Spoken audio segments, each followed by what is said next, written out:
So many people are saying so many things about how to use essential oils. Your mom tells you this, your friend tells you this blogger tells you that. Next thing you know, your dog is going to be telling you what essential oil to use.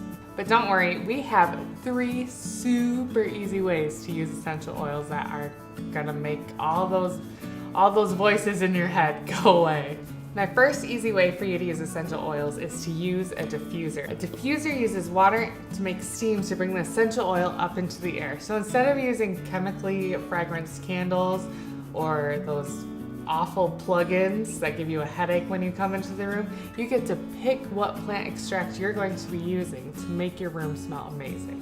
My second super easy way to use essential oils is to forget about all those essential oils that are out there and instead look for blends. Our Simply Earth essential oil blends are made up of pure essential oils, and we put and mix them together to get the results that you want.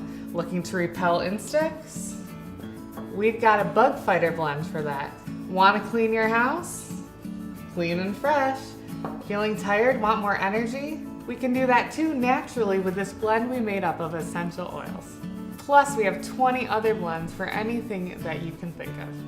My third and last tip for you is to find someone you trust who's a certified aromatherapist to teach you how to use essential oils. Look for simple recipes with safety precautions listed, and look for the word dilution, because when you use essential oils too much, it can cause skin irritation and other problems. It's important that these recipes are formulated with a proper dilution rate that your certified aromatherapist can figure out to make sure those recipes are safe for you. Each month at Simply Earth, we're coming out with tons of fun recipes that you can find on our blog. So make sure you check those out. They are pre-diluted so that they're safe and easy to use. Start with those 3 steps to have a toxin-free home today. Don't make things complicated. Just choose those 3 steps, and having a less toxic home is going to be a breeze.